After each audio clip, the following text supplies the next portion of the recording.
it's me, Jonathan Demi, back at it again with a new episode of the Boy Time Podcast. And as always, I'm joined by Babby and Paul. I swear I don't know who these guys are. I don't know why I'm here. I don't know why you're here either. Why are any of us here? That's a good question, actually. There's a scary storm outside and I can't go anywhere else. That The is storm true. is upon us, brother. I should probably bring that up. If you can hear that, it's not in post. You're not listening to an audiobook of an Edgar Allan Poe poem. You are, in fact, still listening to the Boy Time Podcast, but we are recording this in the middle of a F5 tornado. But We are? yeah. Hmm. So, that's fine. But, the show never stops. That's the catchphrase, I think. Yep. Someone has said that. We've only missed like 2 weeks in 3 years. I don't know if that's true, but it's close to that. It's probably. I feel like we budgeted 5 or 6, out. I don't know. Yeah, it's probably 5 or 6 because I feel like we budgeted out 2 when we first started. So that I think we budgeted it out so that the 100th episode was exactly 2 years after our first episode. Mm-hmm. So we had to schedule out 4 weeks so that would happen. But we're not doing that anymore. I think we've been going strong for a while. I don't think we've missed a week in a hot minute, I feel like. Ryan never stops for podcasts, I guess. Yeah, I don't know. But I think this week is going to be pretty short, or at least shorter than our post 200 episodes have been. Frankly, I've seen no movies, and it's pretty hard to review movies that I haven't seen. I suppose I could review movies I've already seen, but I'm not going to do that. What's the point in that? Yeah. Actually, last week I did technically watch 4 movies because I watched the Lego movie with my girlfriend because she had never seen it before. Does it hold up? Of course it holds up. It's a great movie. Yeah. It is really good. It's really good. Yes. Speaking of, their new movies coming out this week. Across the Spider-Verse, is that what it is? Oh, is that this week already? Yeah, it's like June 2nd. Oh. It's Friday. Ooh. Let's go. I won't have time to watch it this weekend, but maybe early next week, depending on what I'm doing. So maybe before next podcast I will watch it and give a spoiler-free review. Maybe not. Maybe I'll have to wait a week. I'm not sure. I just know I'm going to be busy this weekend. Factually, I'm going to be busy this whole week. Why I have not watched any movies is that I have started a brand new job. I am officially a mail delivery person at the United States Postal Service. And that has required me to drive all over the place and do all sorts of trainings. See the many wonders of the world. Well, see the many wonders of the state of Iowa. That I have driven to a couple cities for orientation and stuff, and now I am in the bright and bustling city of Des Moines for my academy, is what they call it, which is Dude, I'm there. that's crazy. Me too. Who knew? You're not there, you liar. Oh, baby. So I am away from my current setup, which does mean that this week's video, or I guess technically next week's video, is going to have a different background. So the past 3 or 4 videos on the Boy Time channel, I've just been all sorts of different backgrounds as I've been moving around. My background's changing a lot too. So. Yeah, we recorded during the day for one of them. Like, what the hell? So weird. So yeah, no consistency here. Hopefully, I think this is my last little round of training, and then I'm gonna be doing my own thing. So hopefully, I will have more time in the future. But right now it has been, I have been driving around and getting up really early because the mail never stops. It never Mail stops, never Mac. It stops. never stops. Support our boys in blue. That's right. The thin blue line. I'm starting to feel like Pepe Sylvia Charlie over here. Yeah. Mail never stops. But yeah, so I have not gotten the chance to watch a movie. I actually got most of the way through the Raid 2. I watched the first Raid last week. Loved it.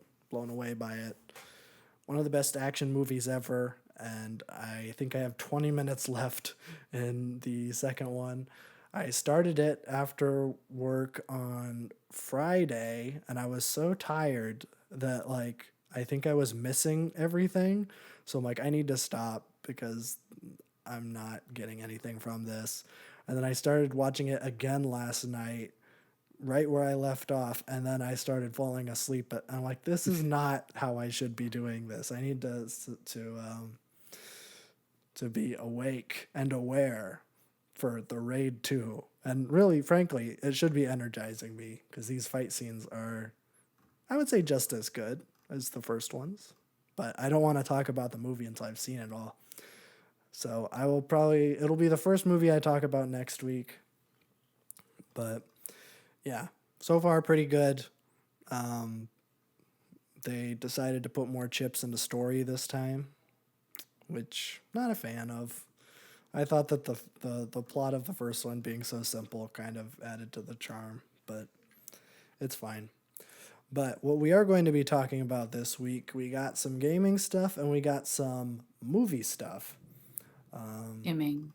Yeah, gaming. We got the PlayStation Showcase, the big kind of kickoff to the summer games announcements, I suppose. They're going to be coming out over the next couple of weeks. I think we're getting Xboxes maybe next week, and then Summer Games Fest the week after. I don't know if Nintendo has anything planned. I have not seen anything about that.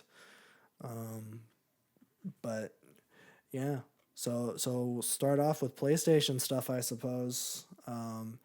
There's not a whole lot here. There was a lot of anime games, so a lot of skips, which was good. This is another time I'm going to plan my secret thing for if you're going to watch any of these. I would not recommend watching any of them live. Stay off of social media after it starts. If you don't want anything spoiled, maybe watch an interesting television program, watch a documentary that's hosted by Jeff Goldblum. Take a walk. Take a walk, why don't you? Go No. outside. Can't make me. It's too hot outside, Do it. but you can Like theoretically 80 do it. degrees out. Yeah. Well, I don't know. Today, I think my car thermometer said it was 95. Yeah, that's what mine said today. It was like 92. Yeah. I think it was like 90. I think cars are usually just a bit hotter because they're always outside. Yeah. That would make sense, yeah. But yeah, Plus, it's inside the car gets hot. yeah, and I have a black interior too, so Yeah. that's Don't leave your dog in a hot car. well, Don't do it. I'll only do it because the Beatles told me to. That's true. Yeah. But yeah, take a nice walk, I suppose, when it's very hot outside, and then come back, 30 to 40 minutes later, because then you can skip all the trash. Because they really, they fill these things full of stuff that I don't know if anyone cares about. I recognize that a lot of people care about Final Fantasy, but there's no way you're going to get me to sit through a 5-minute trailer thing for Final Fantasy. So I was able to skip it, and it felt very good and cool and nice. But the first thing I cared about is kind of cool, very unexpected, I suppose, but I guess Konami, they aren't doing anything else. I don't know if it's a remaster or a remake, but they are re-releasing in some capacity Metal Gear Solid 3, The Snake Eater. And it was funny. They have one of maybe the most iconic video game songs of all time, and they barely use it. It was like right at the Missed end. opportunity.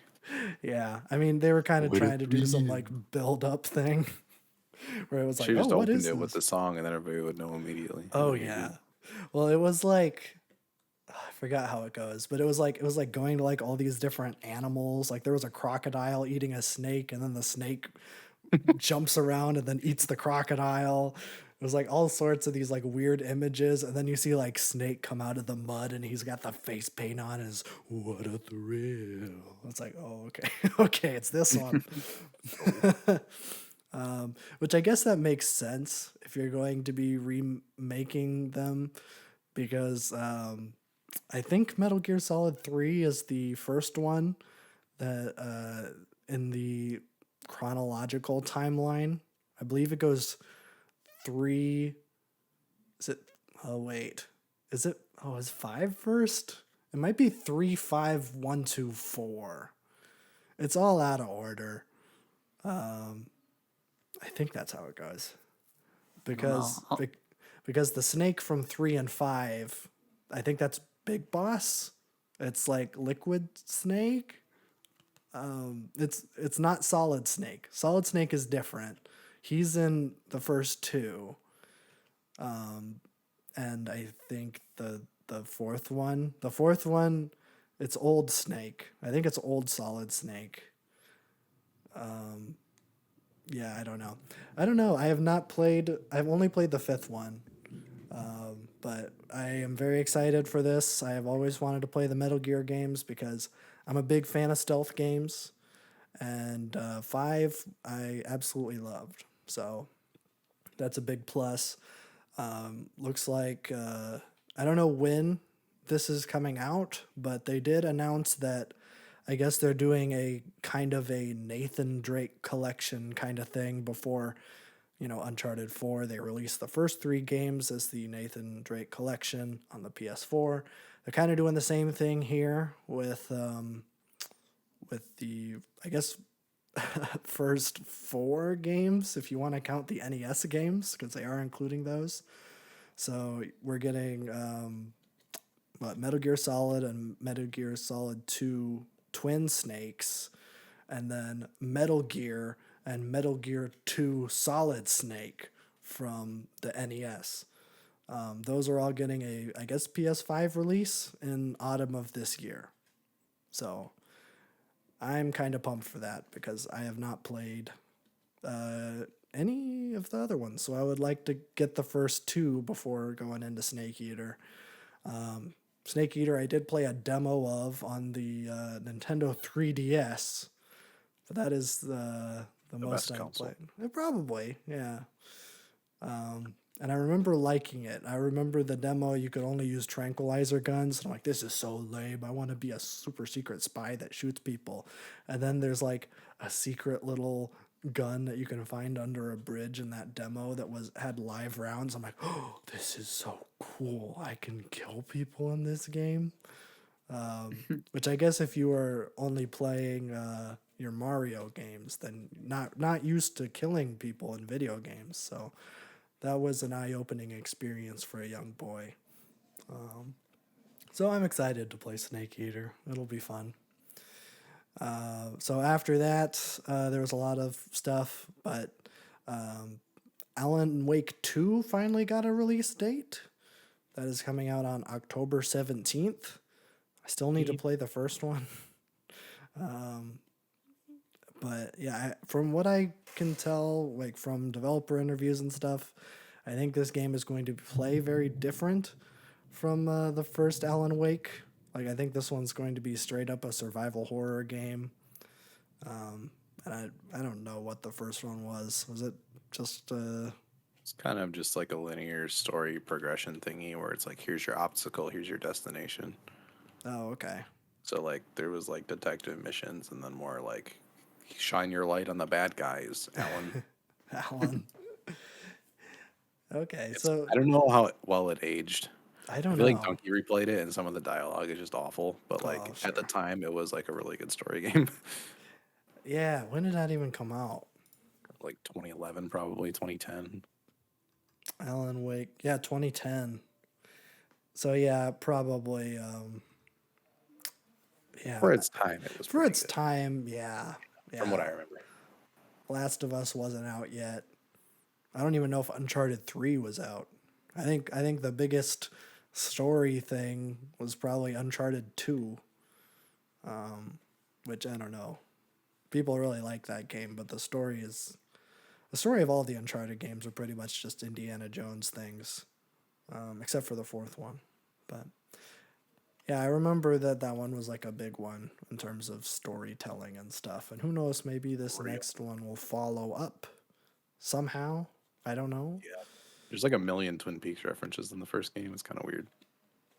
There's a diner that's like the exact same as the Twin Peaks diner. That's kind of cool though. Yeah.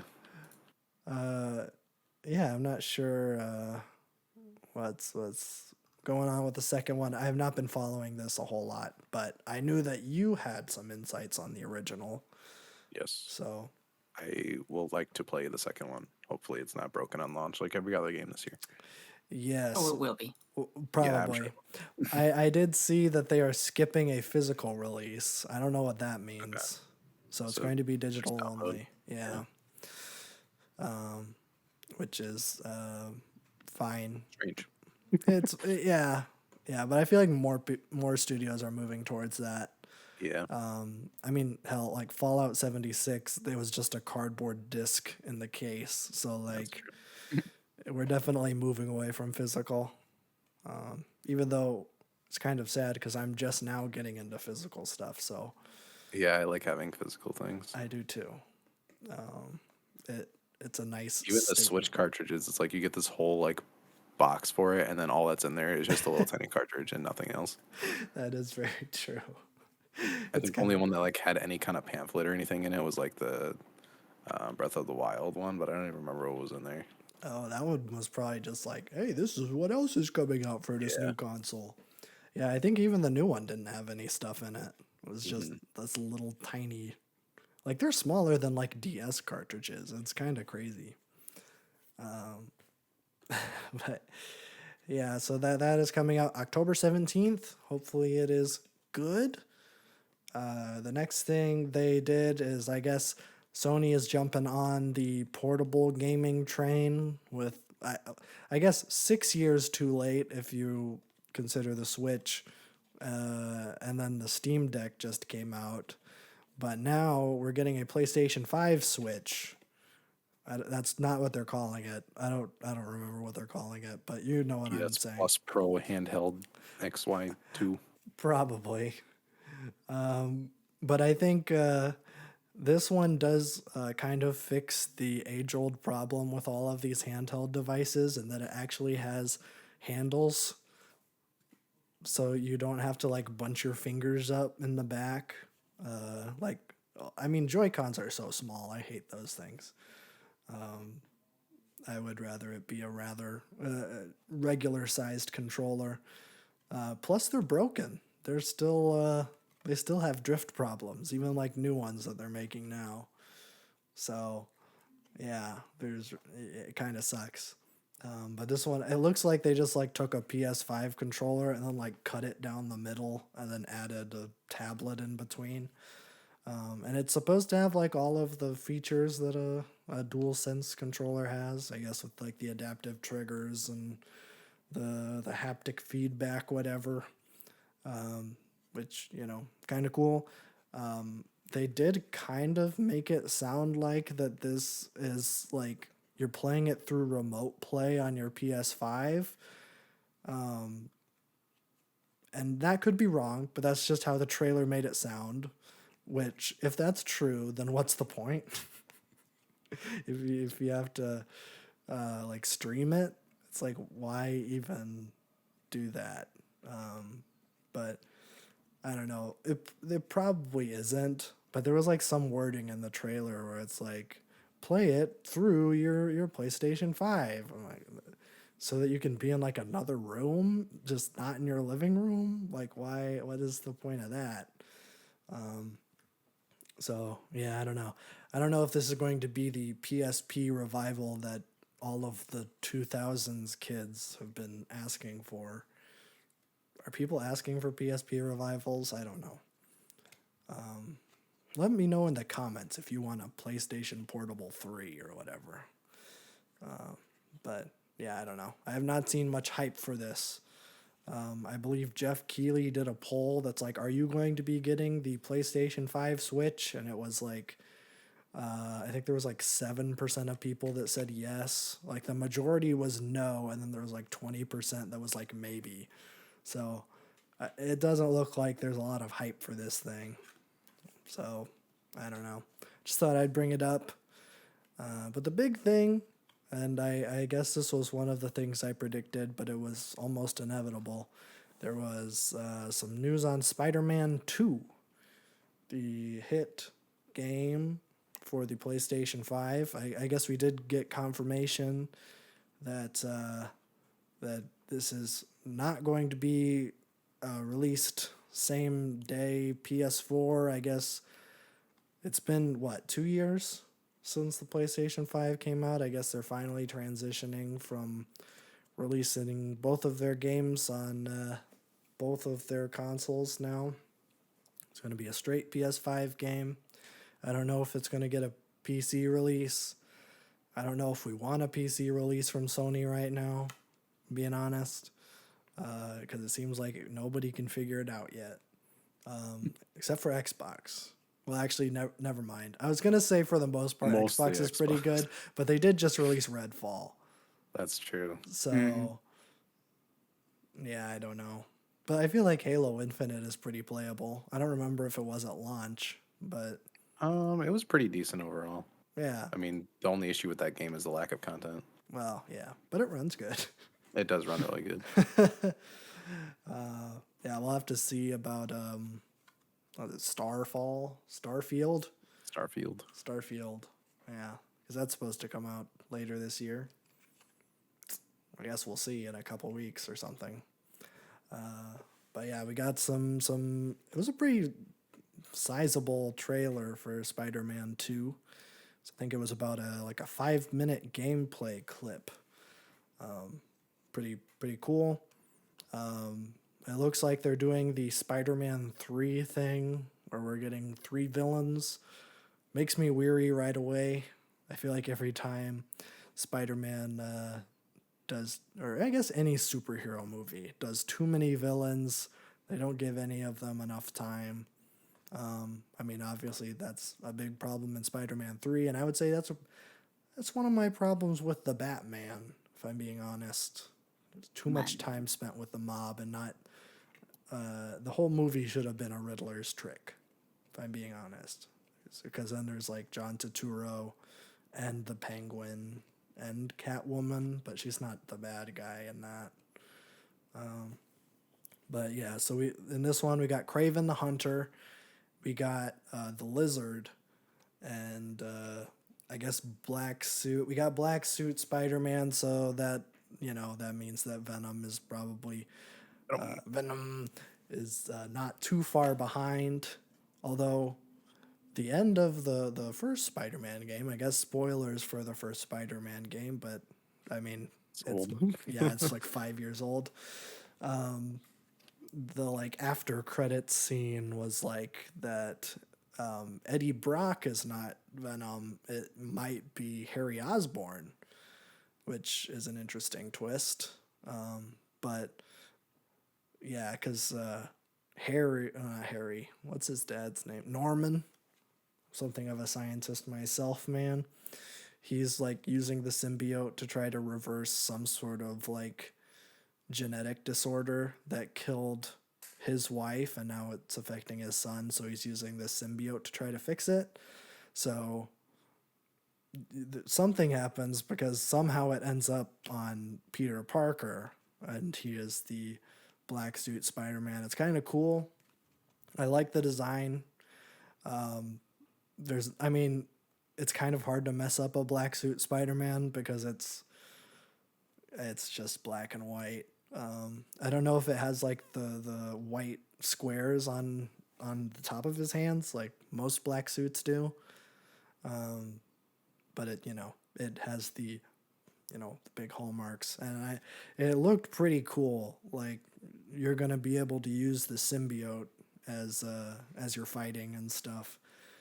Looking pretty cool. There was like a big action scene, obviously, that they were doing to showcase the game, and it looks like you're going to be switching between Peter and Miles, kind of going back and forth, both of their perspectives, and they're both going to play pretty differently, I suppose, because Peter's going to have the symbiote, and then Miles, can turn invisible and shoot lightning. So you got there's something there. I think that was a lot of people's complaints with that Miles Morales game, is that it was just the first game, but you can turn invisible and shoot lightning. So we'll see. I saw people were taking like screenshots of the first Spider-Man game and comparing it to this new one. It's like, why didn't they change anything? And it's like, bruh, how you gonna change New York? It's New York City. You don't change it. Do you think they took away the gay flag on that one building that everybody got mad at? No, I don't think they did. Well, because okay, here's the thing. There was a lot of stuff about that when the first Spider-Man game came out, and when Miles Morales came out, they completely doubled down on it to the point where you can get a Black Lives Matter like a suit for him. Oh, Yeah, Nice. it's not like officially, but it's like they just like switch the colors where it's black and yellow, and like there's something woke in the moralists have taken over Spider-Man. something like that, And then there's a big like plot thread in that game about like the mayoral campaign of Harlem, and it is very there's a lot of imagery and stuff, political imagery, that I think that the people who make 4-hour video essays on how The Little Mermaid is the worst movie of all time, those people That's content for them right there. it is content. It is. Brain aneurysm. So, yeah, so I don't think in Spider-Man 2 they are going to get rid of the gay flag. In fact, they might put in more. Yes. Ooh, thunder. Yeah, it's foreshadowing to the storm's gonna be coming if they put a gay flag in New York. Brother. Yeah, I've taken down Bud Light. I've taken down Target.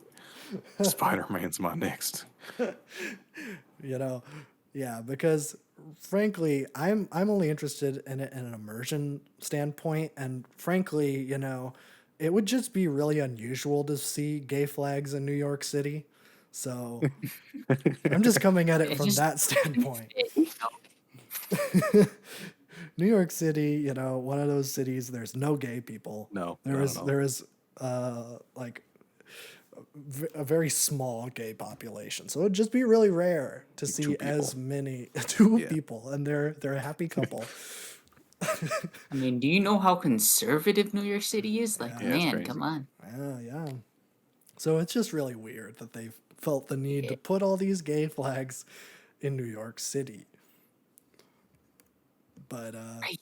speaking of New York City, it looks like that we are actually going to be getting a little bit more of the, I guess, New York metro area, maybe a playable Queens. I don't know why you'd want to go to Queens, because if you know anything about Queens, it's just like a suburb. Why would you want to go to any part of New York? Frank, good question. I meant in the context of a Spider-Man yes. game. I don't think you're going to be able to swing very much. There's no tall buildings in Queens. It's pretty much just a residential area. It'd be like going to Long Island and being like, yes, now we can finally go to Long Island, walk the boardwalk, and Yes. get I stuck just by want to go to hypodermic Staten needles. Island. I want to go to Staten Island. I want to go. What's the immigration island that's there? Ellis Island. Ellis Yeah. Island. I want to go there as Spider-Man. That's my dream. So awesome. You do get to go to Grand Central Station in the first one, so That's true. I'm trying to think of any other. I don't think there's there's not like a mission that takes place in Radio City Music Hall or anything like that. I think that's the one kind of landmark thing they did. But yeah, so the actual gameplay section starts in Queens, and I'm like, what is that? Why? Like I get that a lot of people complained when Miles Morales came out that it felt like the same game, and so maybe they felt like, well, okay, maybe then we'll add some other like surrounding areas of New York, but all of the surrounding areas of New York are really boring. If you're talking about like in New York State, like Queens or Long Island. Like maybe if you go over to the Jersey side, then there's some tall buildings, but who wants to go to Jersey? You know? That's Jersey. that should be off limits for everybody. Yeah, yeah. The only thing I want to go in New Jersey is going to Hoboken so I can see the cake boss. Ooh, true. Hopefully he doesn't hit me in his car while he's drunk. That'd be unfortunate. Yeah. I don't think he has a show anymore. Has he gotten too No. many DUIs now? I think he's done. Oh, that's too bad. But yeah, there was a couple things I thought were interesting. They added a wingsuit. Always a good addition in my book. I don't think they're gonna be able to beat Just Cause 3's wingsuit. I don't know if that's possible. It's one of my favorite wingsuits. But I guess theoretically they could do the same exact thing that Just Cause did, where like you have the wingsuit, and then instead of having it be like a little harpoon thing that propels you, you could just do web. So theoretically, they could just copy it, but they aren't the same studio, so I don't think they would do that. But yeah, they added a wingsuit. I thought it was just gonna be for Miles, and then Peter did it too, so it looks like that's gonna be for both of them.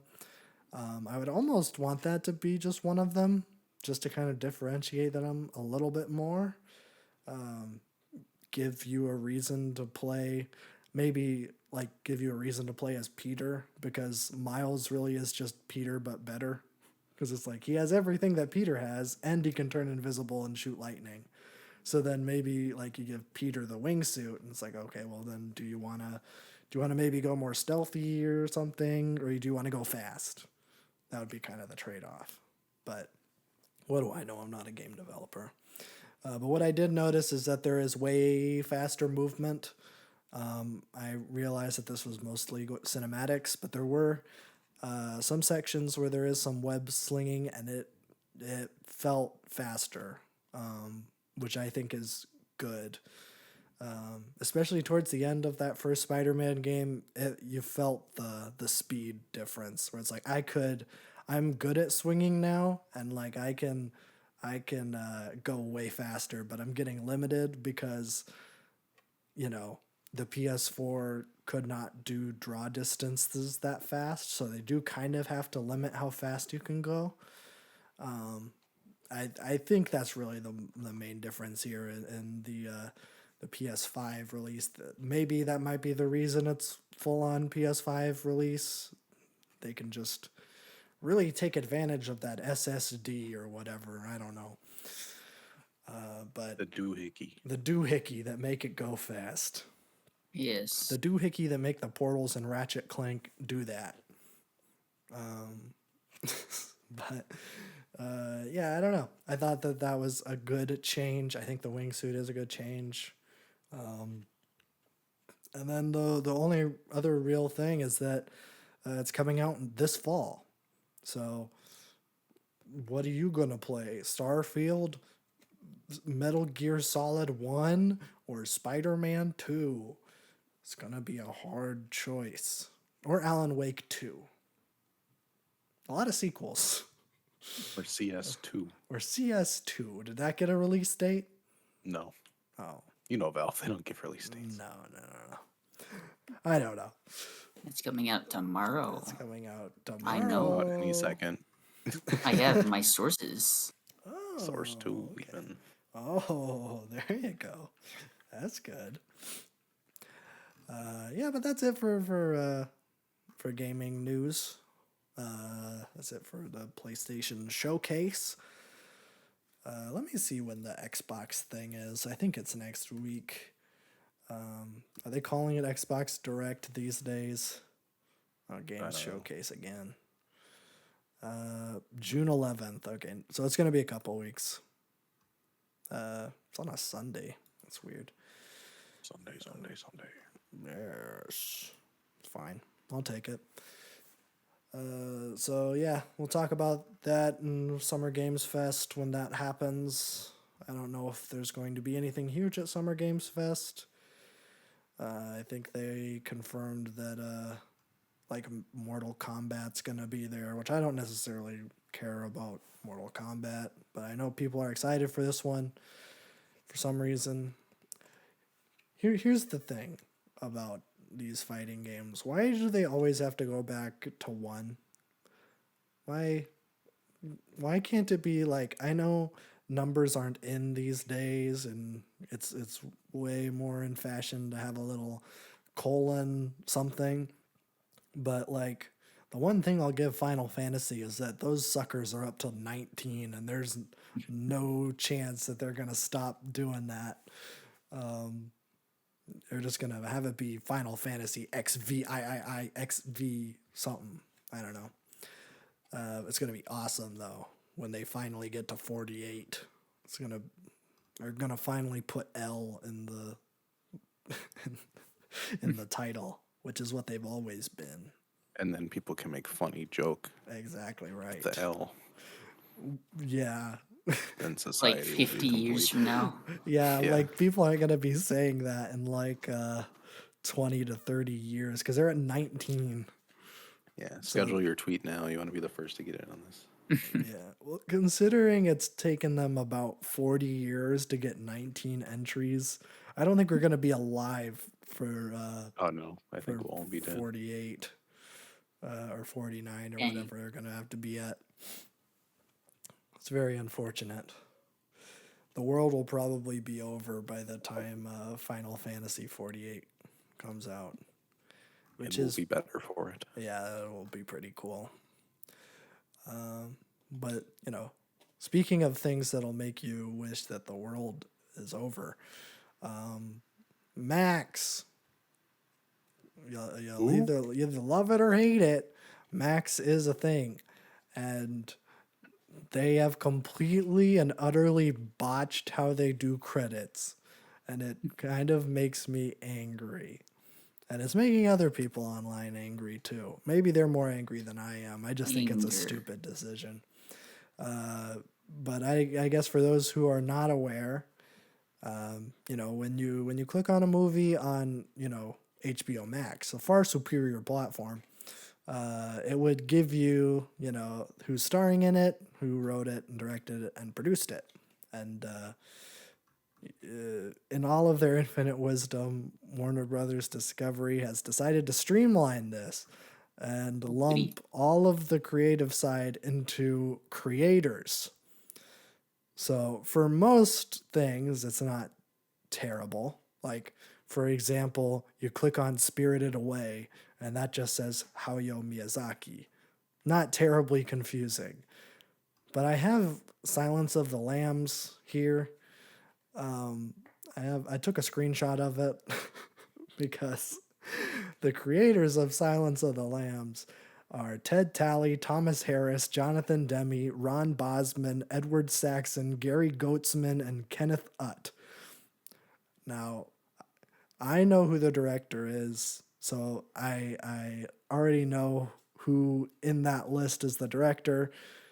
But if you did not know, then you don't know who's writing, you don't know who's directing, and you don't know who's producing. For all you know, Ted Talley, the first creator, is the director, and that's not true. The director is the third one, Jonathan Demme.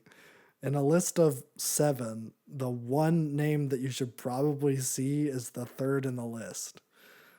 And yeah, so now it just says starring, and then it gives 4 names, and then creators, and then it gives names, which is just not how you credit things. And I thought that it was going to be one of those things where, you know, it was like that for a day, and then there was backlash, and then they would change it. But as of today, I checked today before the podcast, it is still like this.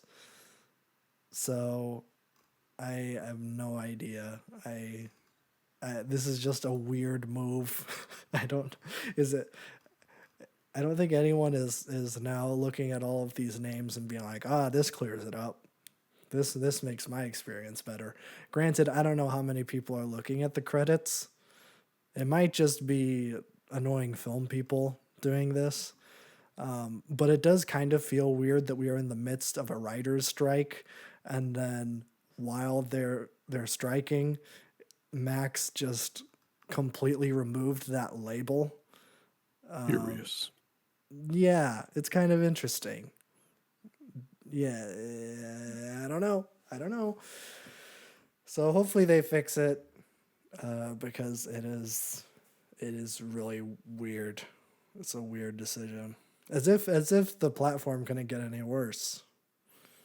Because the app just doesn't work. I want to watch shows.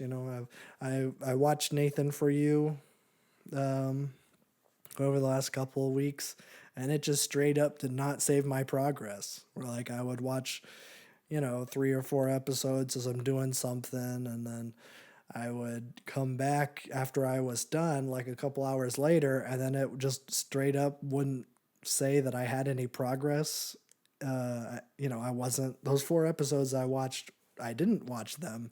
And then when you click on the thing to get to the series details, it just plays the first episode again.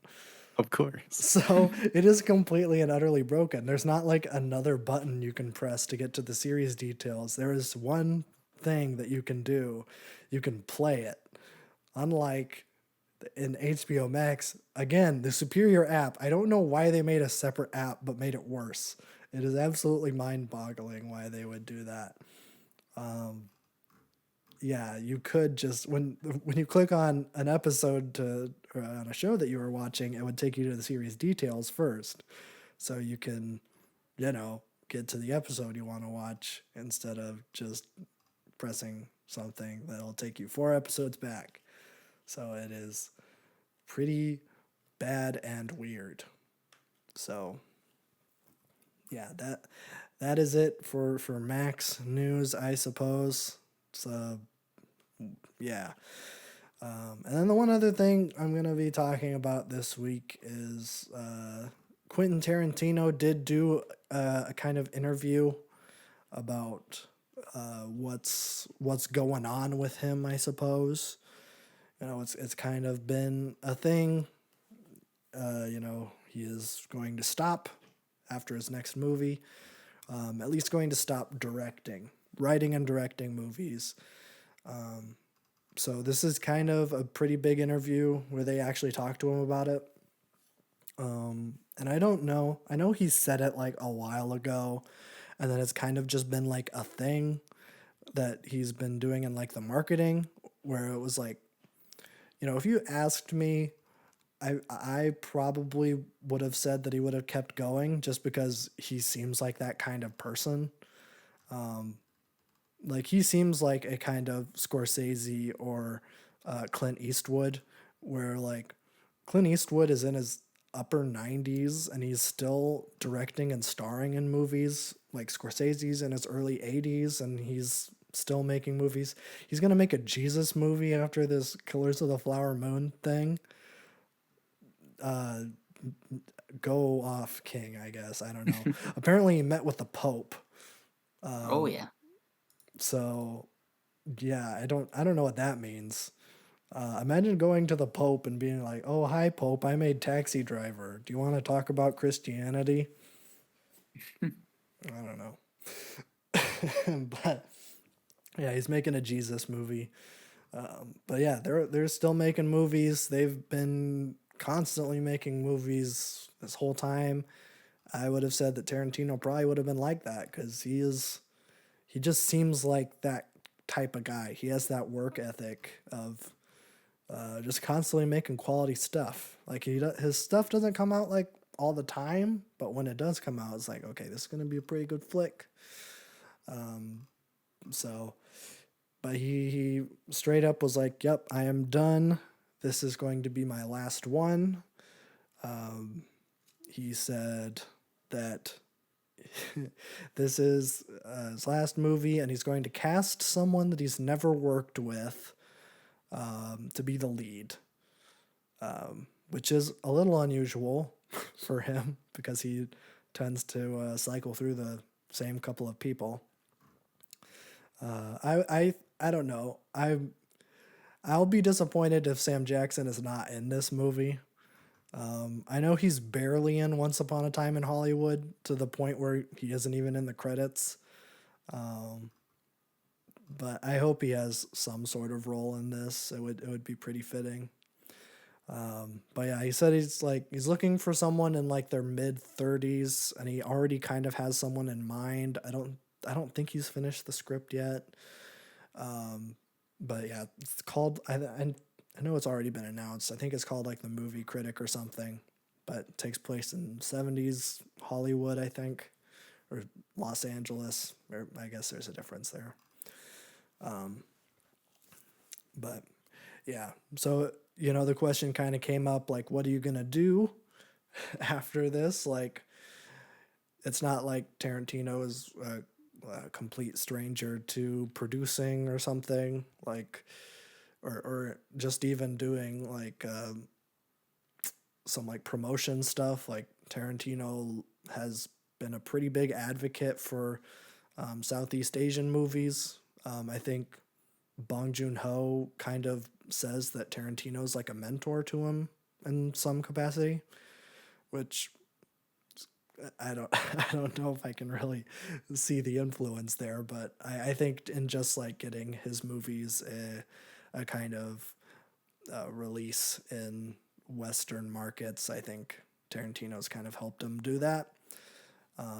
So I don't know if that's what he's going to do. He said, this is a quote, I could do a TV show, I could do a short film, I could do a play, all kinds of things I could do, but I'll probably just be more of a writer, which I think is a pretty good move.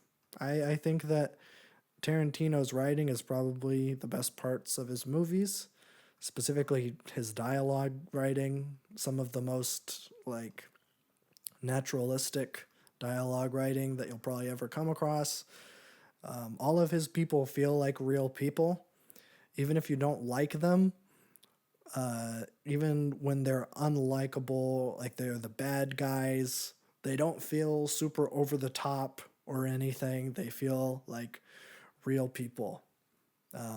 His Nazis feel like real people. His slave-owning Southerners feel like real people. David Carradine even feels like a real person, and that's saying something. Impossible. Did you know that? Saying the N-word is real. I don't. I don't think David Carradine said the N-word.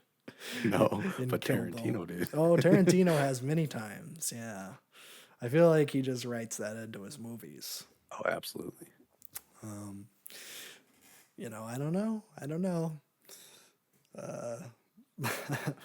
But I would love to see, some big director pick up a Tarantino script and direct it. Like, there's some great possibilities here for some collabs.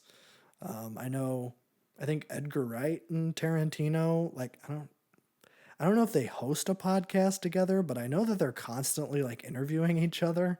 So like that would be a really cool combination. Like Edgar Wright's like visual style with Tarantino's writing, I think would be really good, especially since I think Edgar Wright's writing post Cornetto trilogy has been the weakest parts of his movies. So I think maybe it would be a good idea to, have someone write his movies. But I don't know. I don't know what Tarantino's going to do. I don't know if Tarantino knows what he's going to do. It just sounds like he's going to work towards making this last movie and then step away.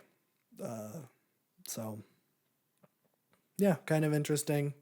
Kind of interesting to hear him talk about officially stopping just because I almost thought that it was like a bit where it's like, I'm only going to make 10 movies, so I'm going to call my 8th movie The Hateful Eight.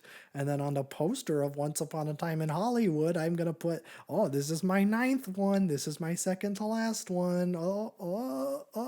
Because I could totally see him doing that, just pulling the rug out from everybody. But nope. Sounds like he's done. But I think that's it for me. I have no movies to talk about. So, No movie. no movies. Wah, wah, wah. So, yeah, I think next week I'll definitely be talking about The Raid. And I do have plans to see the new Kingsman, or not the new Kingsman, the first Kingsman movie. Going to be watching that with my peepaw. I don't actually call him that, but I just thought I'd just go full white person there for a minute. Oh, we know you do. You don't need to hide it. Actually, what I called him as a kid is even more embarrassing, but Say it. I wouldn't dare say it in a podcast Say it. of millions of listeners every week. Or billions of 10,000 Billions. subs and he will say it. Okay, I will say it at That's a fair 10,000. point. And this goes to the end of time too, so we get a reminder somewhere. Sorry. Are we talking 10,000 subs on our YouTube channel or on the podcast? The one that grows fastest, which is the YouTube channel, I believe. Yes, you are correct. Okay. Yes, I know it.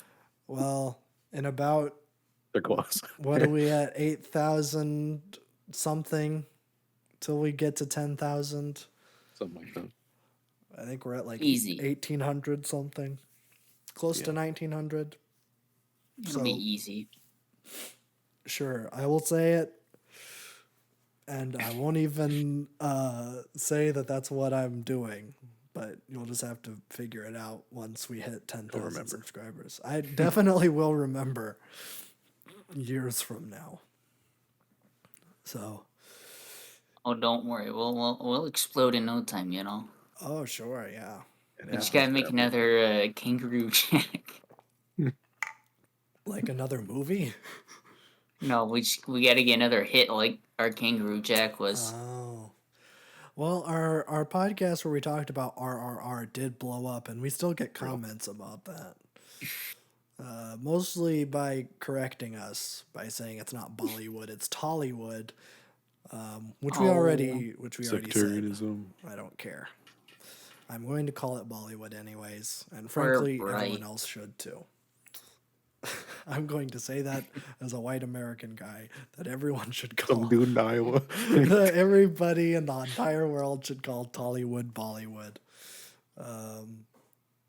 Even though we all know that the best movies come from Hollywood and Nollywood. Real. It's the fiercest rivalry in the whole world. True. Shout out Who Killed Captain Alex 2 coming to a theater near you. Know what it is? Probably not. Dang it. I would be shocked if this thing got a wide release like that, but I wouldn't put it past Isaac Mbwana. He is a visionary in his craft. I would highly recommend everyone go check the Letterboxd score for Who Killed Captain Alex, because it's sitting at something like a 4.3 or something. It's one of the greatest things I've ever seen. Yeah, I mean, I was totally expecting it to click on it and be like a 1.8 or something. I'd be like, wow, those special effects suck. But it's just like everybody like enjoying it. Like, yes, this is what I want. Everybody's in on it. Let's go. Yeah, that's what you want. So, yes, I'm excited for Who Killed Captain Alex 2. I'm sure it's going to be Fantastic. It might even be Uganda's #1 action-packed movie. It might even beat the first one in terms of how much action is in it. Oh. Which, I don't know. I'm just going to throw it out there. Hopefully Brucey Yu is back. Oh, he better be. He better be. It's not a movie without him. That's true. I don't know. Like, if he's in all of the other Hollywood movies. I think we've only seen, what is it, Bad Black? And Yeah. Yeah. But I don't really remember it. So, I don't know. Yeah, it looks like they're still like posting like updates on their Patreon of scenes and stuff that they have recorded. So it looks like that progress is still moving. So, and they are That's good. getting a cool $2,200 a month. So Let's go.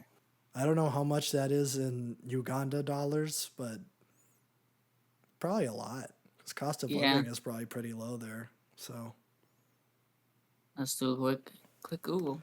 do a quick Google while I throw it over to James W. Babby for the music. Wow. Wow. We didn't have a lot this week. Swans had a new song that came out Wednesday. Podcast timing, haha. Los Angeles, City of Death, is 3.5 minutes. Pretty good. I would say it's on par with the last single. I like both of them quite a bit. This one definitely sounds very old school. They're definitely like feeling like they're going back to like their late 80s, 90s kind of sound and mixing it with like the newer trilogy stuff, which is pretty sick. I like it. It's nice hearing a Swan song that isn't 37 minutes, which is, the typical. Yeah. But it's quick, in and out. Love the energy. They're still making use of like some really cool background vocals and like some really kind of nice drones that match with just like a pure kind of rock sound. So excited for this thing when it comes out on the 19th, 23rd of June. So that will be coming soon. I'll be giving a full review once that happens. But I think this is the last single they're doing. I don't imagine them doing another single. Yeah.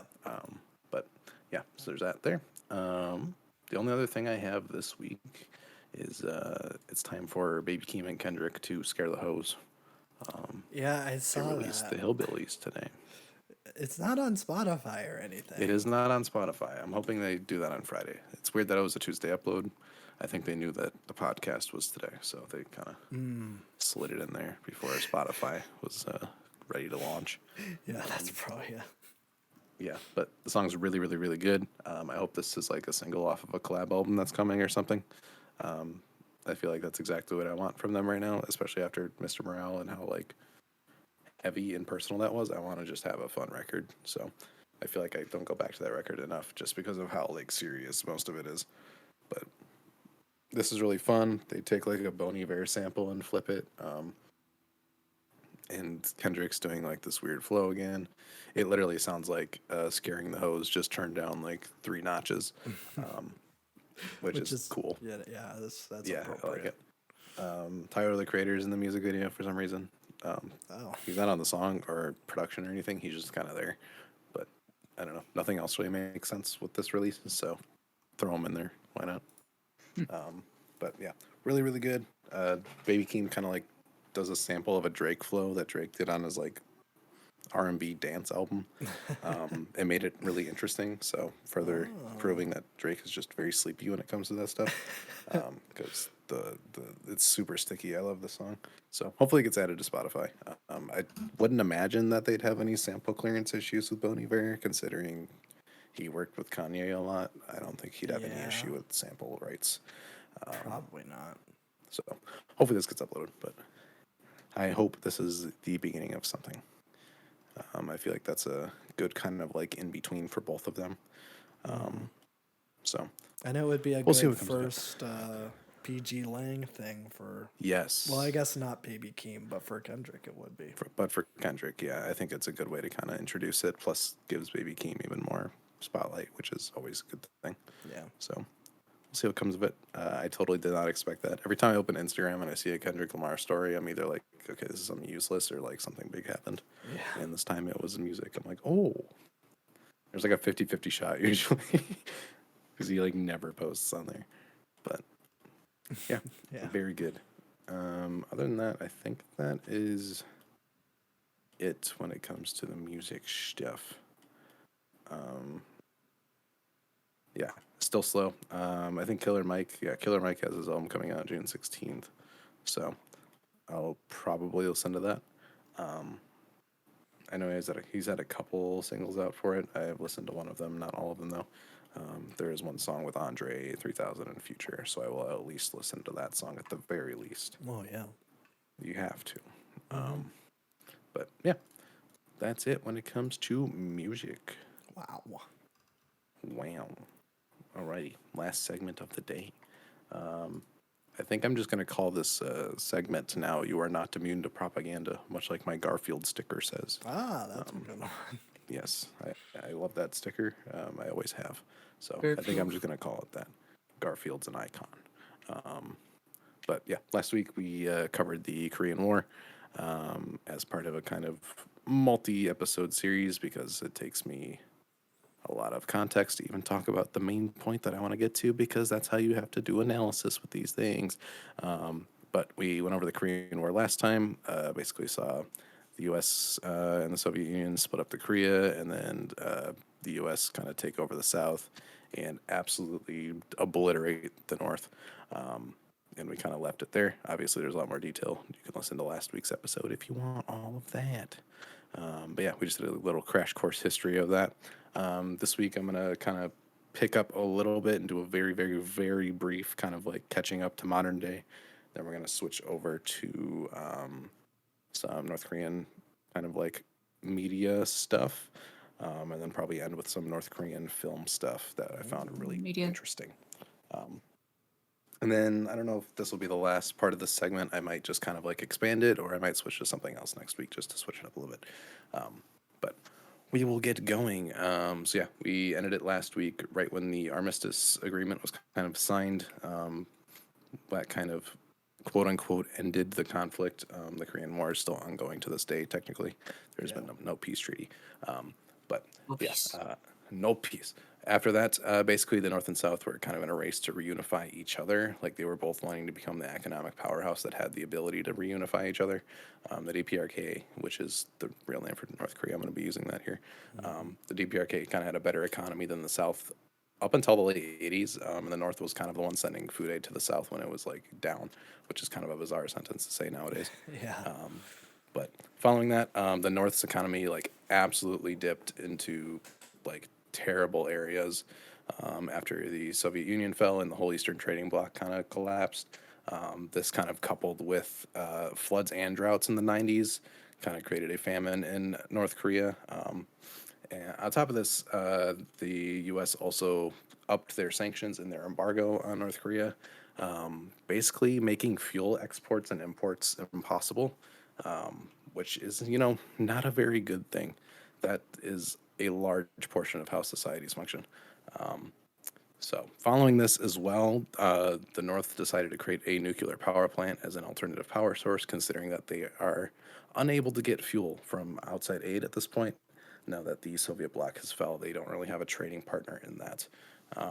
So, they set up a nuclear power plant as an alternative power source. This doesn't play well when you have the U.S. nearby because they're going to think you're making weapons. This is very similar to the Iraq kind of thing, where they were like, you were making, you have weapons of mass destruction. There's no evidence for it, but they lead one thing to another, and eventually you can get people to, sign on to that. But because of this and because of that kind of talking point coming from the U.S., the IMF would not supply loans to the North because of their nuclear program, which means they couldn't even get bank loans to kind of build up their economy and get out of this thing. And after the USSR fell, the DPRK was kind of the US's next villain. A good part of US empire that has kind of played out forever is once one villain is gone, it switches immediately. It goes from the USSR to, went to Vietnam, went to Korea. Nowadays it's China.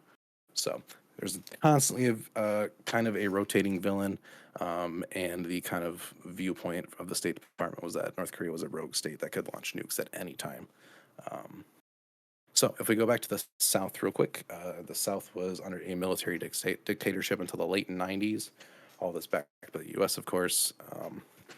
A lot of this during this time, a lot of kind of entrepreneurs were built up, and there was kind of a system created for a local bourgeoisie in the South. So multiple kind of monopolies popped up, including the founder of the Hyundai Corporation and stuff like that. So the South kind of became an economic powerhouse during this time. Of course, not under good conditions. Workers were extremely exploited, yada, yada, yada. You know how it works in hyper-capitalist societies. That's what we're talking about. Yeah.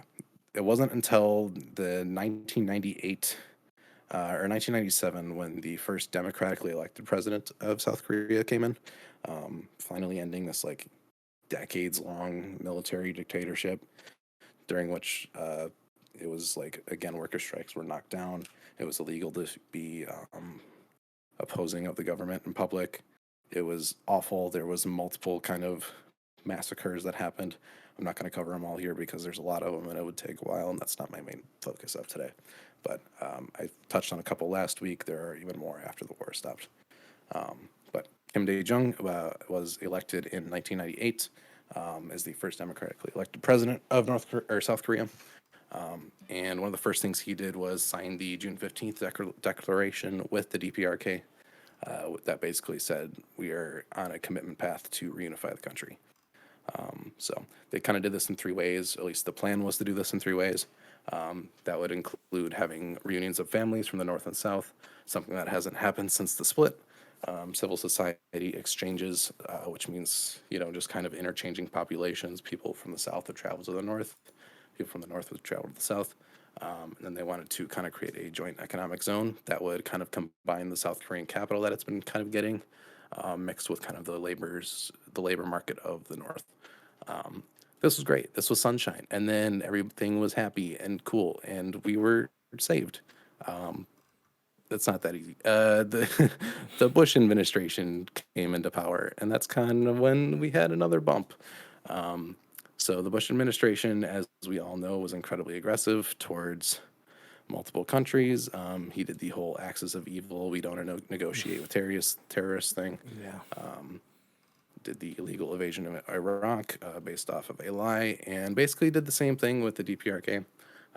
He said that he included the DPRK in this axis of evil, and basically cut off all ties, and kind of destroyed this kind of reunification thing that was happening in the South. He said that North Korea was building up nuclear weapons, that it was a threat to national security, yada, yada, yada, yada. Kim was crazy. We've heard this a million times. So if you want to jump forward to today, after that, not much has changed besides that really weird Trump meeting Kim Jong-un thing. That was just kind of bizarre. Nothing really came from that. It was the first time a U.S. president actually met with a leader of the North in person. It didn't really accomplish much. I don't know what his goal was with that besides him talking to people that normal presidents wouldn't. But even with that, the policy has not changed in a long time. So the current U.S. policy is kind of the idea that negotiation or talking to North Korea is absolutely useless. And the only way that we would negotiate with them is if the DPRK gets rid of its nuclear weapons and nuclear program. This is a horrible idea. This is what happened with Libya, and we know how that went in 2011 when Libya got bombed into the Stone Age. So never give up your nukes. That's like rule number one. Nukes are a very good negotiation tool, and one that is good for self-defense. So when you see the North having these, you'll see media freakouts every time North Korea launches a missile test or whatever.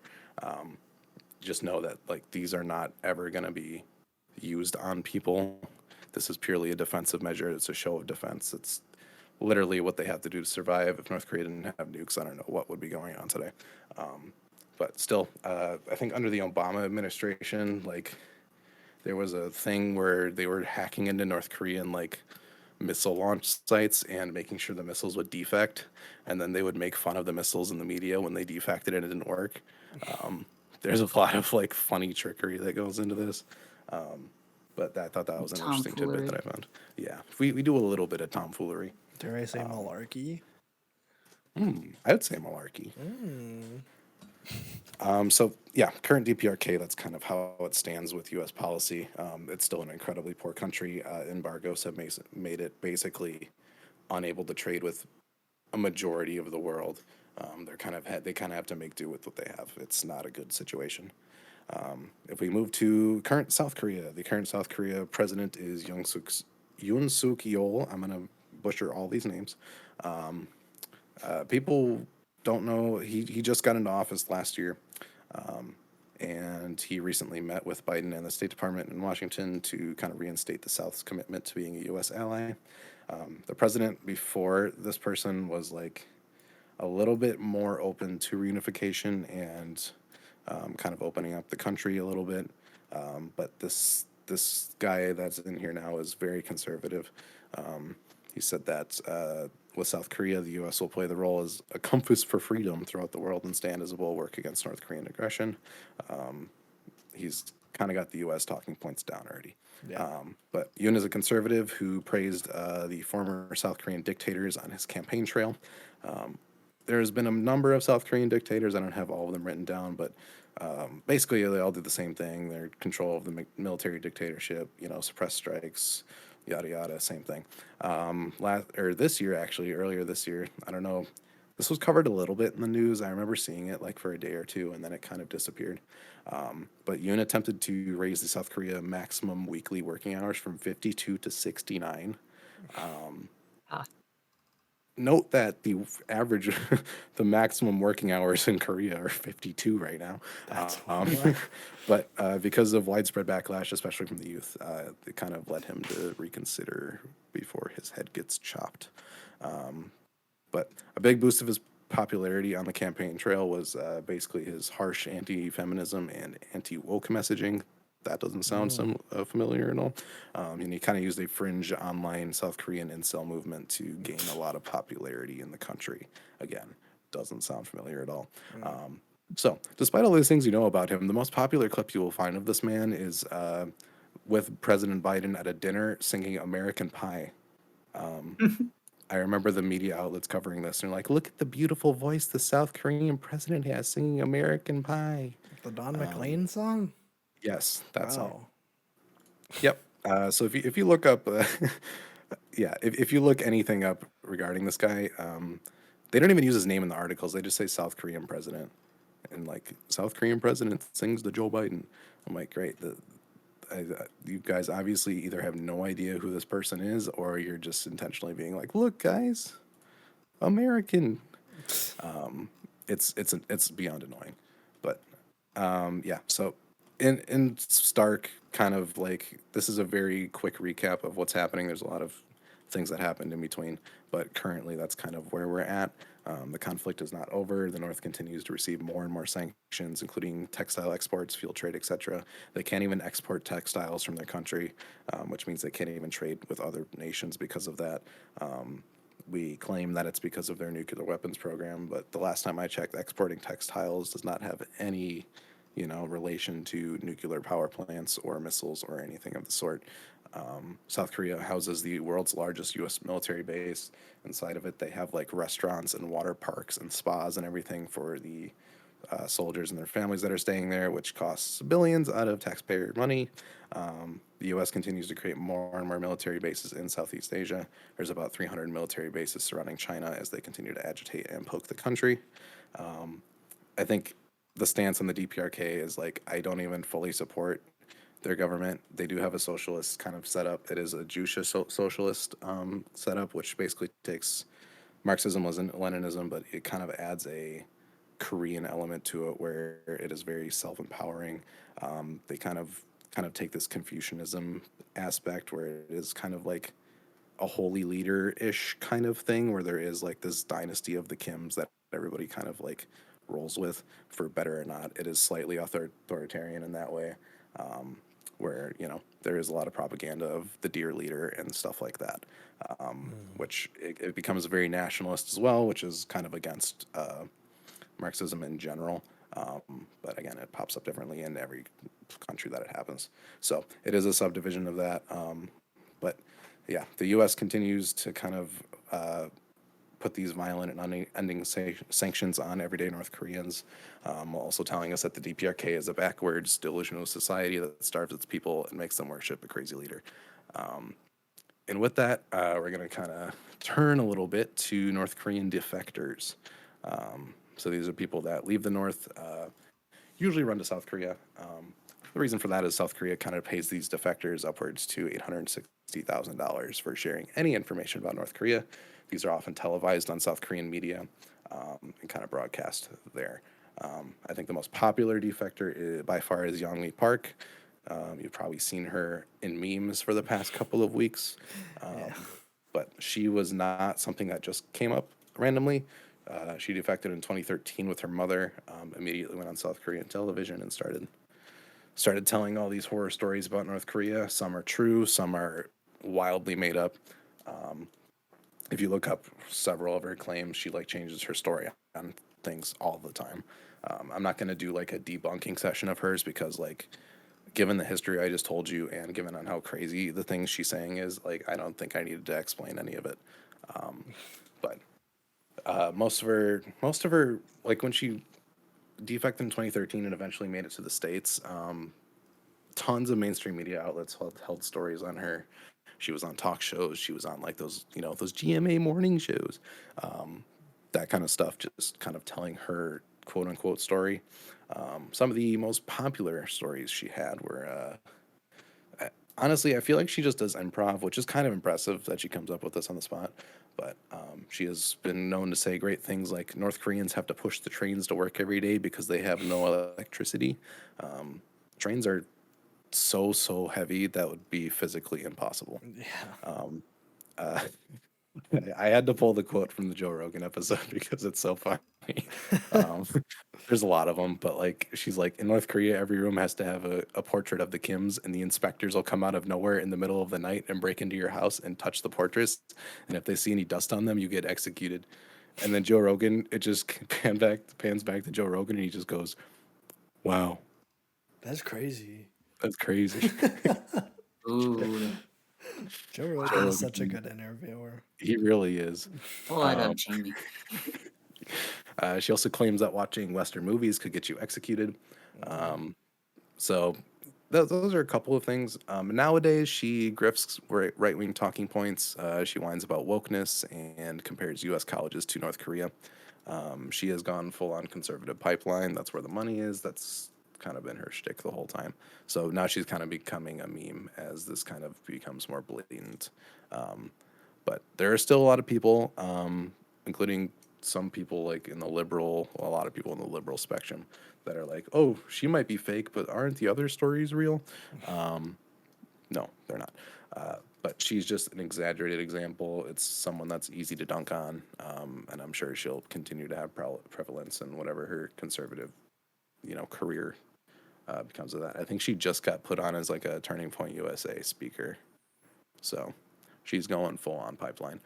But let's kind of pivot again to some crazy North Korean media stories that were widely published in a lot of mainstream articles throughout the years. Some of these we'll probably remember because a lot of this did happen when we were growing up. This has been a lot of like more recent things. North Korea discovers a unicorn lair. This was one in 2012. The story had spread that the DPRK was claiming to have discovered a lair of a unicorn. This was a confirmation that the people there believe the creatures really exist. This was not true. I don't know why so many things published it right away, but like I feel like all of them have the submit button like ready to go as soon as they get these things. The actual reason of this story was the DPRK archaeologist had reported the discovery of a rock with engravings that translated to unicorn lair, and that was kind of like an important archaeological site that referred to like an ancient legend of like ancient Korea and like that kind of thing. So it's not like, oh my God, unicorns exist. They didn't find a unicorn skull or anything. They just found like an old text translation. It's like if we dug up like a caveman painting. That's literally it.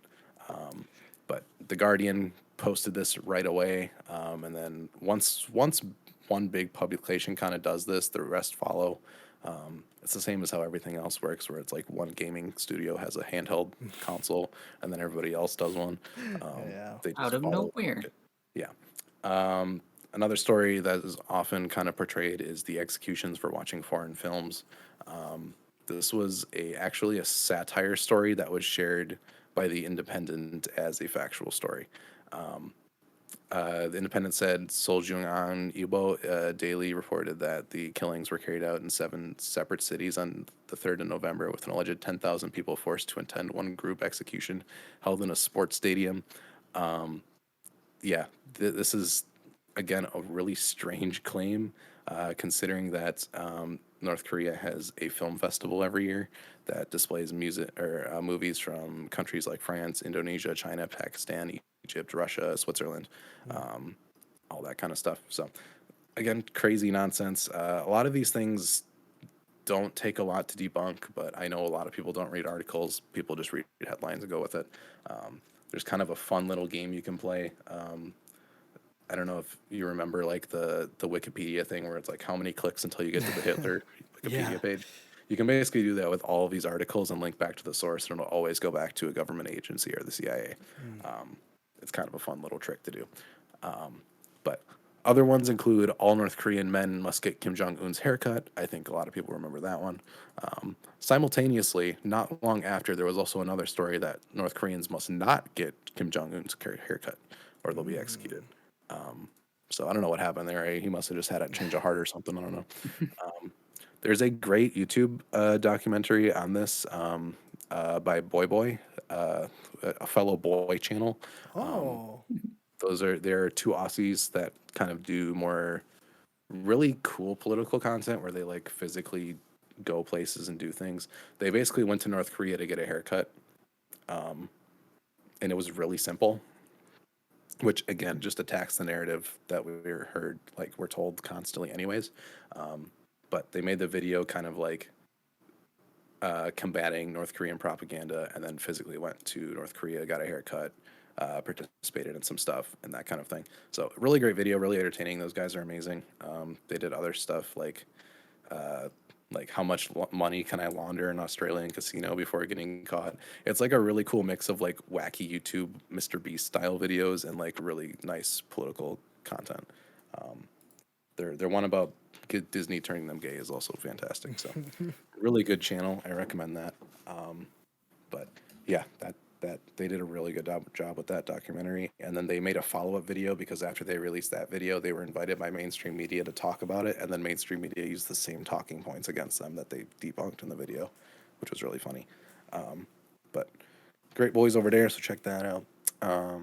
So these stories kind of paint North Koreans as like these mindless puppets that don't really understand the world around them, and then simultaneously paint the Kim dynasty as like ruthless tyrants that execute people at will and make like all decisions in and out of the country. It's this really interesting tactic that is used across the world by the U.S., where it's like they dehumanize people, but at the same time make you think they're the most dangerous thing to national security. Whenever they launch one missile test, it's the end of the world on the media for 2 days. But like when we test like hundreds of nuclear missiles a year, there's no word on it, nothing. It's the typical hypocritical thing. Most things are actually a confession when they portray these things. But gonna pivot again, going deeper into the propaganda pipeline. This was kind of like fun stuff, stuff that like in retrospect are like, oh yeah, these are obviously fake, but at the time a lot of people were believing those things, just because like it was so widespread by all these different outlets. People, once you see it on like the New York Times and the Economist and CNN and Fox, it's like, oh, that's true. But I don't think people realize that a lot of these media corporations work in sync to the State Department. So we're going to turn with that to Radio Free and Voice of America. So these are basically government-funded propaganda agencies. So Radio Free is funded by the U.S. government. It is housed in the Agency of Global Media sector of the American government. It was created during the Cold War to spread anti-communist propaganda in countries where communist parties were already in power. So it was like a resistance radio type thing. A note about the Agency of Global Media, they also fund the Open Technology Fund, which funds apps and software like Facebook, Instagram, Meta, and Signal. Signal, for those that don't know, is an encrypted messaging app. So this was created explicitly for use in these, in partnership with Radio Free. So these quote-unquote pro-democracy counter-revolutions could use apps like Signal to communicate without governments picking up on it because it's encrypted. So The CIA never directly gives money to organizations. They kind of create fake organizations to launder the money through. This is a long pipeline all the way until it reaches a real organization. So when people say the CIA funds something or the CIA funds this, if you look it up, you'll never find a direct link to the CIA to it. But you have to go through all these fake agencies that are set up until you eventually get to the CIA. In collaboration with that, the NED, or the National Endowment for Democracy, was founded during the Reagan admin and the Cold War. So this was kind of used as a CIA cutout to fund anti-communist activities. So they funnel millions into these pro-democracy programs in places like China. And then those fund actual human rights groups on the ground in those countries. When I say human rights groups, these are popular, not really popular things. They they latch onto any anti-government sentiment in communist countries, and they pump money into it. They fund it. They do all these different things with it. So these human rights groups are things like the Uyghur groups in China, which I will talk about at a later date. That I'm not going to get into that now. But all these like Hong Kong, all these different things. So what happens with this is the corporate media kind of calls in the reps from these groups for info about these countries and makes it seem legit. So the media will call on reps from blank human rights group, which again is funded by the National Endowment for Democracy, which is funded by a CIA org. It's a long pipeline. So a lot of these orgs are kind of at the same time giving they get huge donations from the weapon industry. So, for example, the International Institute for Strategic Studies. Again, these company names are so vague and stupid. I feel like they just typed in a prompt in ChatGPT and spit it out. And like, oh, here's all of our little pro-democracy free speech forums that we're making in the government. So the International Institute for Strategic Studies, they get constant donations from Raytheon, Boeing, Lockheed Martin, etc. These all show up on their end of the year fiscal things. Big tech also make huge donations to these because a lot of these countries use their own technology and not Western technology, and they want to open up these markets to U.S. technology. So, like China, for example, they use I think Weibo is what it's called. That's kind of their social media system and stuff. So, the thinking of these companies is we're going to invest in these kind of counter-revolutionary CIA orgs that'll pass down money there, so they can try to open up markets through this kind of counter revolutionary tactics on the ground. And it's also interesting to note that these staff in these agencies often bounce around from the national security wing, the think tanks, and the defense contractors. So everything I just mentioned, the people that dump money in from Boeing into these like new fake little orgs, and actual defense contractors. So, for example, Lloyd Austin, who is a former Raytheon board member who still owns Raytheon stocks, is now currently the U.S. Secretary of Defense and the head of the Pentagon, while still making money off of defense contractors. There's a little bit of conflict of interest there, but I guess we don't care about that. As of late, the CIA intelligence analysis is also being contracted out to defense contractors. In turn, this means that they can intentionally skew intelligence reports that result in more weapon sales, which makes more money for that defense contractor. So they get CIA intelligence before anybody else sees it. They offload it to them specifically. They can take whatever they mean of it. They could use parts of it. They could make parts of it up. Doesn't matter. Stock prices go up. They make more money. This in turn kind of creates a hostile narrative towards many countries, including the DPRK, but mainly China today, which also works in resulting in manufacturing consent from the general public. Because what happens is once you get all of these papers written from these fake kind of CIA branched off think tanks and groups, they start writing articles. Then these articles are widely published throughout different corporate media sites. And then eventually, as it keeps going and you keep building up these stories, you can reference back to these. So a lot of current day articles on China that talk about a certain human rights abuse will link back to a fake story made by these think tanks like 5 years ago as a reference point. So it's a huge loop of media that kind of like goes through a giant pipeline all the way up. It's incredibly scary. We see this every single day with China. Pretty much any China article that talks about their Belt and Road Initiative, any human rights abuses, quote unquote, that you see in China, they can all be linked back, or most of them can be linked back to this. And while there is some truth in some of those, sometimes it is incredibly skewed to the worst possible effect.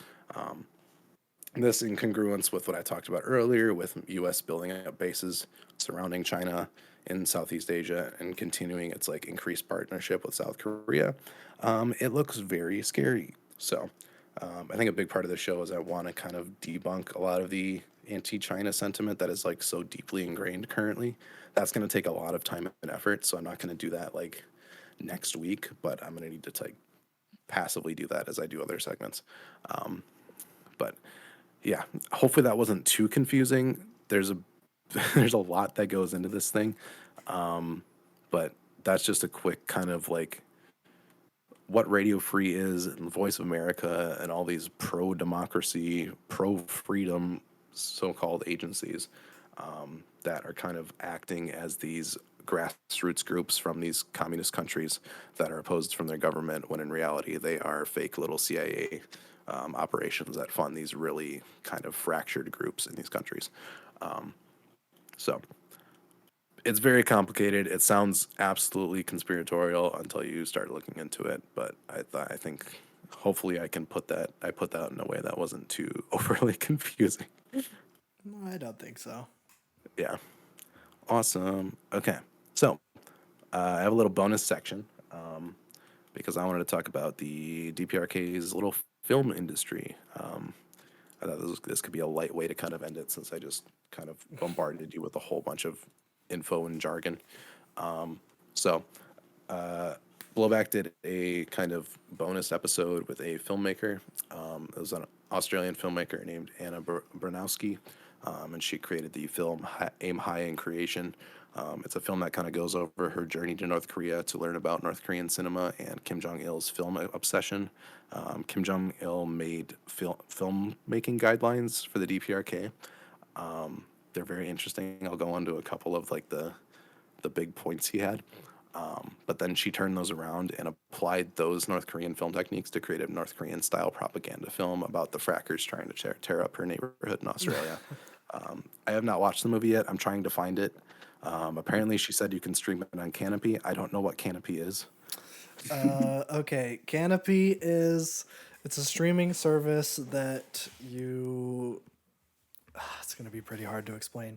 Basically, you need either a library card or a university ID, and basically, it's if your library or university has access to that video, then you can watch it. But it isn't like a universal library. Yeah. That's unfortunate. We'll see. She also said you could just pirate it. So Yes, you can do that too. yeah. So I want to try to find it eventually. It sounds really interesting. But she kind of just went over her experience and kind of the fun things she picked out from Kim Jong-il's kind of like manifesto of a sorts when it comes to filmmaking. So he was a huge film buff. He wrote his own film technique manifestos. He was like incredibly into method acting. So like depending on your role in what film you were acting in, you would like have to physically work in the factories or the farm or the field or wherever that character would work.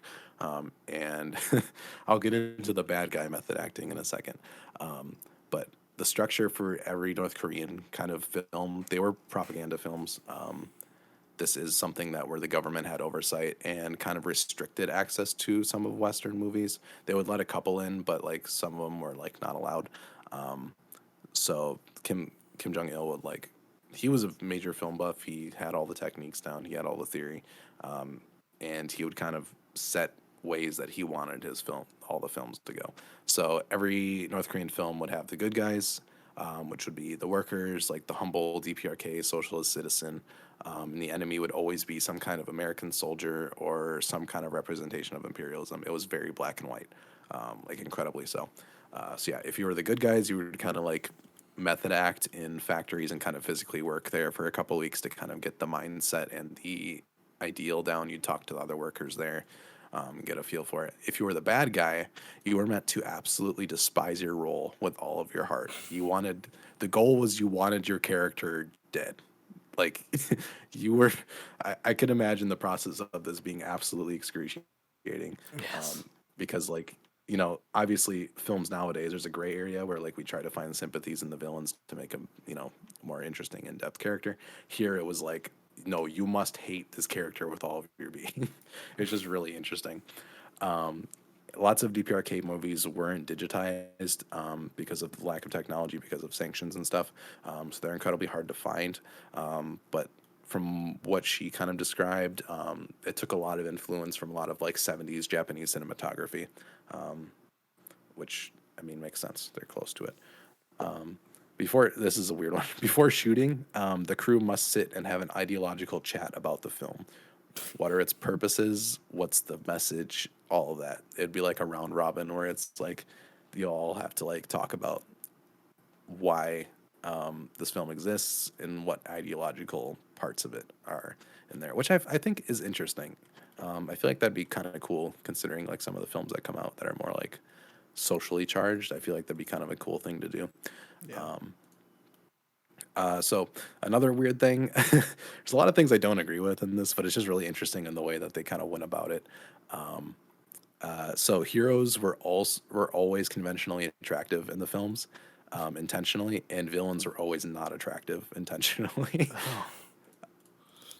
The biggest thing is like he wanted the biggest black and white divide humanly possible between the good and bad, which sometimes would pay off because it's kind of like, propaganda in a tongue-in-cheek way where you're kind of like, haha, that's cool. And other times it's like, okay, it lacks depth when it comes to this. Yeah. One of the biggest villain actors in DPRK movies was actually a former U.S. soldier that defected to the DPRK during the Korean War. There were quite a few soldiers actually that stopped fighting during the Korean War and fled to the north to kind of like integrate with North Korean society, which I thought is interesting because that doesn't usually happen in the U.S. wars, and we never really hear about it. Another interesting thing is the films all use materialist ideology rather than like the kind of idealist neoliberal ideology, which is used everywhere now. Basically, materialists view the world through changing material conditions and that kind of thing rather than people and ideas. So it takes a Marxist frame of kind of storytelling, which is interesting. I would like to see that done in a film because, like, that's what I follow. I follow that kind of materialist philosophy, and it works when you're talking about, like, social relations, economy, politics, all that. But I would be interested to see how that plays in like a more art kind of area. Yeah. I never really thought about it before, but I feel like that'd be interesting because you don't get things like the superhero or anything like that because they're all very individualized, idealist ways rather than materialist like large groups of. I think a lot of them were class conflict movies, so it'd be the mass uprising versus a evil government, or some sort of that. I think they did a version of Godzilla that probably followed this framework. I'd be very interested to watch something like that. I feel like that'd be really cool. But he also believed that the director should be in full control of the film with a clear purpose and artistic vision, without interference from companies or marketers trying to make profits or think of sequel lines, which is a very good line to have, A even when proponent it of goes over the auteur top. theory, huh? Yes. This also kind of goes hand in hand with this. I feel like most people know this George Lucas quote, where he's like, "You are forced to make a certain kind of movie," complaining about like the profitable film kind of need. I used to say this all the time when people, back when Russia was the Union of Soviet Socialist Republics, and they'd say, "Oh, but aren't you so glad that you're in America?" And he said, "I know, I said." I know a lot of Russian filmmakers, and they have a lot more freedom than I have. All they have to do is be careful about criticizing the government. You have to adhere to a very narrow guideline of commercialism in the U.S. So I think it's just a very interesting dynamic, just because like we are so ingrained in the neoliberal way of making films, where everything has to have a multiverse now, and superhero movies are just kind of becoming this main thing, which are also very, very effective ways of propaganda. I do kind of want to do an episode on that. But he just had really interesting kind of ways to go about it. It's kind of funny in some ways. And these movies weren't really harmful, despite them being kind of in a like very strict guidelines and what you can and can't do. And the reason they're not harmful is because propaganda like this doesn't work. It's incredibly blatant. It's very black and white. Sometimes this can help to its benefit because it can kind of be tongue in cheek and kind of like a, a playful kind of mood to it. But other times, like it's not gonna like change anybody's mind on anything when it's that blatant. But it does so in kind of like this, old like '50s Mickey Mouse kind of way, where it's very, very, very cut and dry. So I just thought it was a very kind of interesting tidbit that I feel like people don't usually talk about at all. And it's not very known because, again, our access to North Korean anything right now is impossible. So I'd like to see if I get my hands on some kind of North Korean films. I would just like to see the differences between it. And I still want to check out and see if I can find Anna's movie somewhere legally, hopefully. FBI. I don't know. Yeah, that's kind of the end of my segment. Just wanted to touch on a whole bunch of different things regarding this and kind of wrap up the North Korea kind of talk of the 2 weeks. This will probably kind of emerge into a bigger segment on manufacturing consent. I talked about it a little here, and the ways that the state government kind of reissues these talking points, true or not, to kind of create a mass narrative for the public. So I might kind of do a deep dive into that. It's a little bit tricky, especially because I do want to provide modern day examples so people can really get the scale. I know a lot of liberals will be like, "Oh, sure, our government did stuff like this back in the day, but we don't do that anymore." But it happens around you every single day. Yeah. American propaganda is maybe the best and most intricate propaganda ever done in human existence. It's incredibly powerful and intricate, and it's good propaganda when people don't realize it's propaganda. And this happens everywhere. It's in every single thing we consume, every single movie, TV show, whether you see it or not. It's a little bit different. It's really funny because like we're watching MasterChef right now, and that show is incredibly ideological. There's constant talk about opportunity and chances and people that would be auditioning for it that would be like, I am poor and I have no money and this show was all I have left. And it's like it internalizes everybody's problems into like you have to be the absolute best to deserve this, rather than like these people should be getting help and not having to like go on TV shows with like an incredible talent just to get a chance at something. Right. They have like episodes where they have the military come in and they've done multiple like Walmart segments. It's just really stupid. Homer. Yeah, and it's just really stupid emphasis on like the individual only, and like Gordon Ramsay is shilling for the American government even though he's Scottish. It's just really strange. He is? Yeah. Why? He was like, the brave American troops are here today to taste your meals. It's really stupid. This was during the time, I think it was like 2009, 2010. So if anybody remembers reality TV or just popular TV at that point, we were in full on like Iraq is over and we feel really bad about it, but we need the people to still be very fond of the military and the American experiment. Post 9/11 media became like incredibly hyper propagandized. Like there was military mention of anything. Basically, that was reality TV or whatsoever. So it's kind of funny to watch back on it now and see how blatant it is. Yeah. But I mean, even just like watching a cooking show, like I see that and I'm like, this makes me really mad. So we'll see where I'll go for next week. I'm not quite sure yet. I do want to do a China episode, but it's going to be multi-parted and it's going to be really long and it's going to be really complicated. So that might not be for a while. But I might dive into like some Marvel movie propaganda next week. That might be fun. I know the Captain America movies are ripe with it. Literally, Captain America is his name, Yes. Tommy. Yeah. Shouldn't be that hard. But that's what I got. I feel like this week I was actually able to write cohesively and have a good flow of it. So we're getting better. Very good. Very good. Said it. Well, it turns out I was a lying man. This is still a long podcast. Of course Yeah. it is. I don't think a short pod is possible, honestly. I don't know why I ever say that. I should probably just never say it. But then I'm going to not say it, and then it's going to be like an hour 10 one week. You can just edit in a thing at the beginning. Oh, hey guys, this actually ended up being a short episode today. Oh, so that's that true. you only say it when it's actually short because it already happened. That's true. That's a good point. I should just record at the end of these just like a bunch of different reactions and then put those in the beginning if they were true. That's a good idea. There you go. I'm not going to do that, but I could, theoretically. Oh, you're doing it. Yeah, do it for the channel. Okay. Well, I do care very much about the podcast channel. Exactly. It is my number one priority, as it should be. So, bye.